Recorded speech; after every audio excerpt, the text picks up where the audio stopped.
நீங்கள் கூகுளில் போய் 50 வேர்ல்டு பெஸ்ட் டைரக்டர் லிஸ்ட்னு சர்ச் பண்ணி பார்த்தீங்கன்னா அதில் 8th பிளேஸில் இவர் இருப்பார்.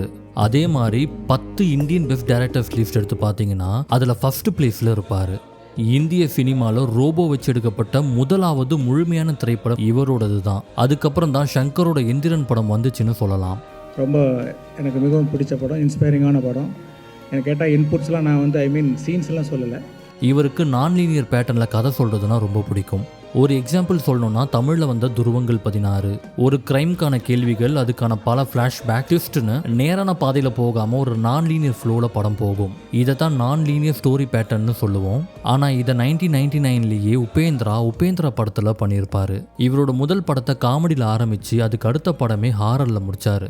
அதுக்கப்புறம் 2 வருஷம் கழித்து ஓம்னு ஒரு கேங்ஸ்டர் மாஸ்டர் பீஸ் கொடுத்தாரு. அந்த படத்தில் யாருமே எதிர்பார்க்காத ஒரு விஷயத்த பண்ணார். நிஜ கேங்ஸ்டர்ஸையே அதில் நடிக்க வச்சாரு. இது மாதிரி எக்ஸ்பெரிமெண்ட் பண்ணும் டைரக்டர்கள் இந்திய சினிமாவில் ரொம்பவே கம்மின்னு தான் சொல்லணும். ஓம் அப்படின்னு சொல்லி சிவராஜ்குமார் வச்சு எடுத்திருப்பாங்க. எனக்கு எப்படி பாஷா அந்த மாதிரி 10 மடங்கு. இப்படி சொல்லிட்டே போகலாம். ஆனால் இவரை பற்றி உண்மையாக தெரிஞ்சுக்கணும்னா அவரோட படைப்புகளை நீங்கள் கண்டிப்பாக பார்க்கணும். என்ன மாதிரி ஒரு டைரக்டருங்க அவர் சார். உபேந்திரா இந்தியாவிலே மோஸ்ட் இன்டெலெக்சுவல் டைரக்டர்ஸ்க்கு எல்லாமே அவரோட இன்ஸ்பிரேஷனுங்க. இவரை இப்போ இருக்கிற ஜென்ரேஷனுக்கு தெரியாமல் இருக்கலாம். ஆனால் கன்னட சினிமாவில் மாறுபட்ட சிந்தனை மூலமாக தனித்துவமான இடத்தை பிடிச்சவர் இவர். இப்போ பெரிய டைரக்டராக இருக்கிற பிரசாந்த் நீல், ரிஷப் செட்டி போன்ற கரண்ட் டைரக்டர்களோட இன்ஸ்பிரேஷனாக இருந்ததே உபேந்திரா தான் சொன்னால் நம்புவீங்களா? இவரோட ஒரு படத்தை பற்றி பேசணும்னா படம் சரியாக இருக்கும். இந்த படம் முழுக்க ஜம்ப் கட் மூலமாக எடுக்கப்பட்ட படம். ஜம்ப் கட்னா எல்லா விஷயத்தையும் வரிசையாக காட்டாமல் முக்கியமான தருணங்களை மட்டும் காட்டுறது, நடுவில் இருக்கிறதெல்லாம் தூக்கிடுவாங்க. இது மூலமாக கதையை வேகமாக சொல்ல முடியும். இதே மாதிரி பேட்டர்னில் தமிழில் காதல் கொண்டேன், அப்புறம் ஆரண்ய காண்டம் படங்கள் வந்திருக்கும். இது அப்பவே உபேந்திரா அவர்கள் தன்னோட படத்தில் வச்சிருப்பாரு. அந்த டைம்ல இவரோட படத்தை புரிஞ்சிக்க ரசிகர்களும் ஊடகங்களும் பெரிய அளவில் விவாதிச்சிருக்காங்க. என்ன மாதிரி ஒரு டைரக்டருங்க அவர்.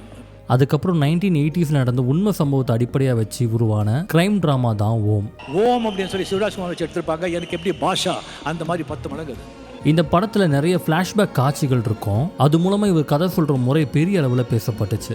உண்மையிலேயே இந்திய சினிமாவில் அவரை போல யோசிக்கிறவங்க ரொம்ப கம்மி. விமர்சகர்களும் பார்வையாளர்களும் அவரோட படங்களோட அர்த்தத்தை புரிஞ்சிக்க நிறைய நேரம் எடுத்திருக்காங்க. ஆனால் புரிஞ்சுக்கிட்ட பின்னாடி உபேந்திரா ஒரு மேதைன்னு ஒத்துக்கிட்டு இருக்காங்க.